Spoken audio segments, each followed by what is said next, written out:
کیا کبھی ایسا ہوا ہے کہ جب کوئی انسان راستے میں چلتا ہے تو بادل اس شخص کے پیچھے پیچھے سایہ کرنے کے لیے چلتا ہو؟ وہ شخص ہمارے پیارے نبی صلی اللہ علیہ وسلم ہیں، جن پر بادل نے بھی سایہ کیا ہے۔ اس ویڈیو میں آج ہم اسی واقعہ کو بتانے والے ہیں اور حضور صلی اللہ علیہ وسلم کا حضرت خدیجہ رضی اللہ عنہا سے نکاح کا واقعہ بھی بیان کرنے والے ہیں۔ تو چلیے شروع کرتے ہیں۔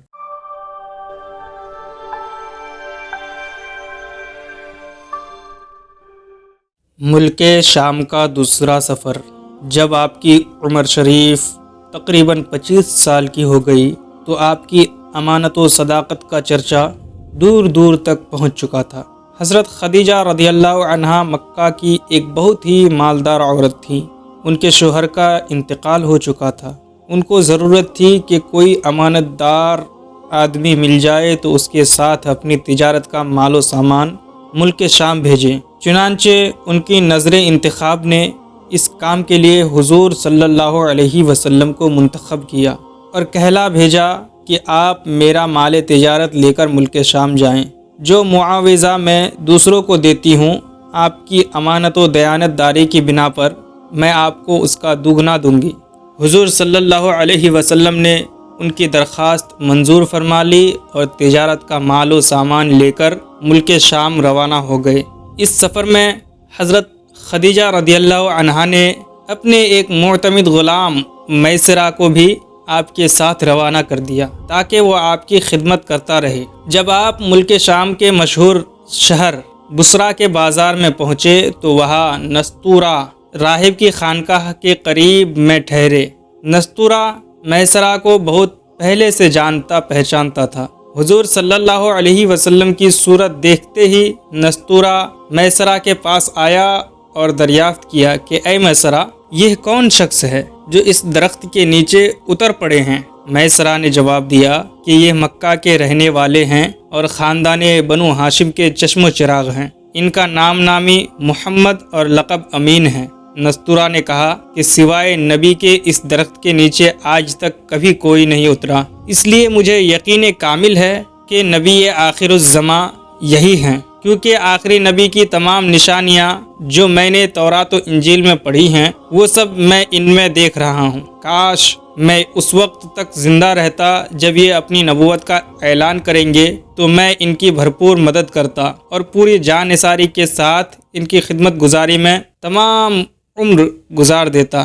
اے میسرہ، میں تم کو نصیحت و وصیت کرتا ہوں کہ خبردار، ایک لمحہ کے لیے بھی تم ان سے جدا نہ ہونا اور انتہائی خلوص و عقیدت کے ساتھ ان کی خدمت کرتے رہنا، کیونکہ اللہ تبارک و تعالی نے ان کو خاتم النبیین ہونے کا شرف عطا فرمایا ہے۔ حضور اقدس صلی اللہ علیہ وسلم بصرہ کے بازار میں بہت جلد تجارت کا مال فروخت کر کے مکہ مکرمہ واپس آ گئے۔ واپسی میں جب آپ کا قافلہ شہر مکہ میں داخل ہونے لگا تو حضرت بی بی خدیجہ رضی اللہ عنہا ایک بالا خانے پر بیٹھی ہوئی قافلے کی آمد کا منظر دیکھ رہی تھی۔ جب ان کی نظر حضور صلی اللہ علیہ وسلم پر پڑی تو انہیں ایسا نظر آیا کہ دو فرشتے آپ کے سر پر دھوپ سے سایہ کیے ہوئے ہیں۔ حضرت خدیجہ رضی اللہ عنہا کے قلب پر اس نورانی منظر کا ایک خاص اثر ہوا اور وہ فرط عقیدت سے انتہائی والہانہ محبت کے ساتھ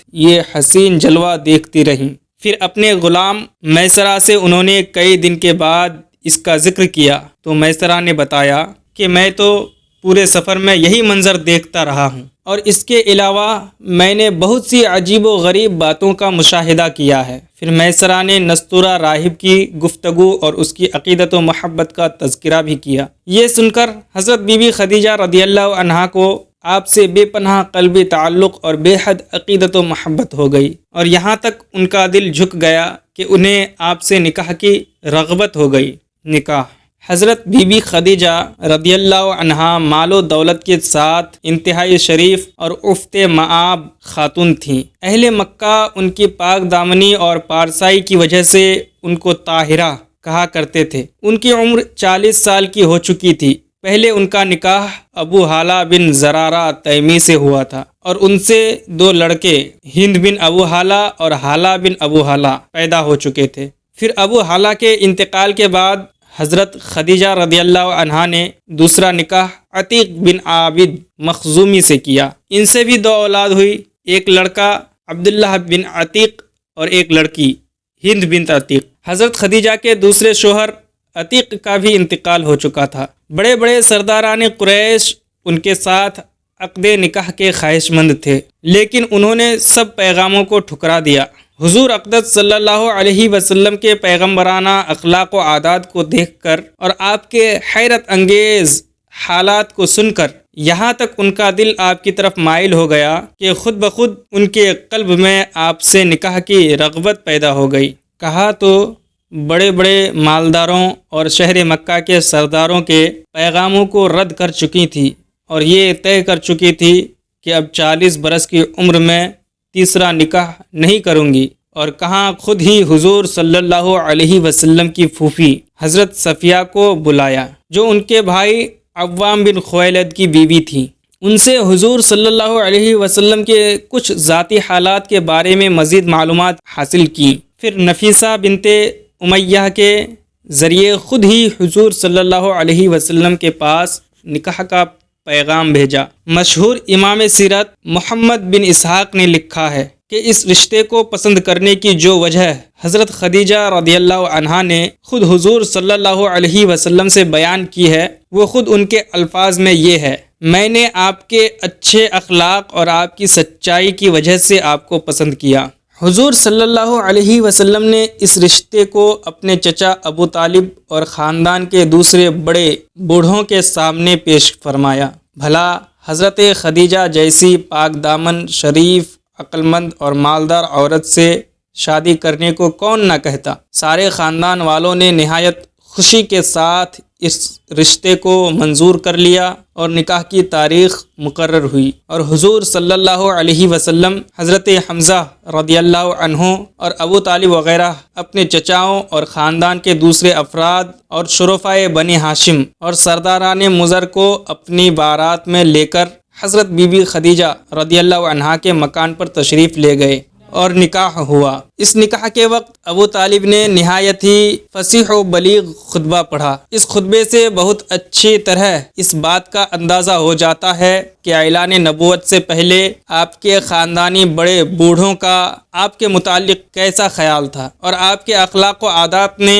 ان لوگوں پر کیسا اثر ڈالا تھا۔ ابو طالب کے اس خطبے کا ترجمہ یہ ہے: تمام تعریفیں اس خدا کے لیے ہیں جس نے ہم لوگوں کو حضرت ابراہیم علیہ السلام کی نسل اور حضرت اسماعیل علیہ السلام کی اولاد میں بنایا، اور ہم کو معد اور مضر کے خاندان میں پیدا فرمایا، اور اپنے گھر یعنی کعبہ کا نگہبان اور اپنے حرم کا منتظم بنایا، اور ہم کو علم و حکمت والا گھر اور امن والا حرم عطا فرمایا، اور ہم کو لوگوں پر حاکم بنایا۔ یہ میرے بھائی کا فرزند محمد ابن عبداللہ ہے۔ یہ ایک ایسا جوان ہے کہ قریش کے جس شخص کا بھی اس کے ساتھ موازنہ کیا جائے یہ اس سے ہر شان میں بڑھا ہوا ہی رہے گا۔ ہاں، مال اس کے پاس کم ہے، لیکن مال تو ایک ڈھلتی ہوئی چھاؤ اور عدل بدل ہونے والی چیز ہے۔ اما بعد، میرا بھتیجا محمد صلی اللہ علیہ وسلم وہ شخص ہے جس کے ساتھ میری قرابت اور قربت و محبت کو تم لوگ اچھی طرح جانتے ہو۔ وہ خدیجہ بنت خویلد سے نکاح کرتا ہے اور میرے مال میں سے 20 اونٹ مہر مقرر کرتا ہے، اور اس کا مستقبل بہت ہی تابناک، عظیم الشان اور جلیل القدر ہے۔ جب ابو طالب اپنا یہ ولولہ انگیز خطبہ ختم کر چکے تو حضرت بی بی خدیجہ رضی اللہ عنہا کے چچا زاد بھائی ورقہ بن نوفل نے بھی کھڑے ہو کر ایک شاندار خطبہ پڑھا، جس کا مضمون یہ تھا: خدا ہی کے لیے حمد ہے جس نے ہم کو ایسا ہی بنایا جیسا کہ اے ابو طالب آپ نے ذکر کیا، اور ہمیں وہ تمام فضیلتیں عطا فرمائی جن کو آپ نے شمار کیا۔ بلا شبہ ہم لوگ عبرت کے پیشوا اور سردار ہیں، اور آپ لوگ بھی تمام فضائل کے اہل ہیں۔ کوئی قبیلہ آپ لوگوں کے فضائل کا انکار نہیں کر سکتا، اور کوئی شخص آپ لوگوں کے فخر و شرف کو رد نہیں کر سکتا، اور بے شک ہم لوگوں نے نہایت ہی رغبت کے ساتھ آپ لوگوں کے ساتھ ملنے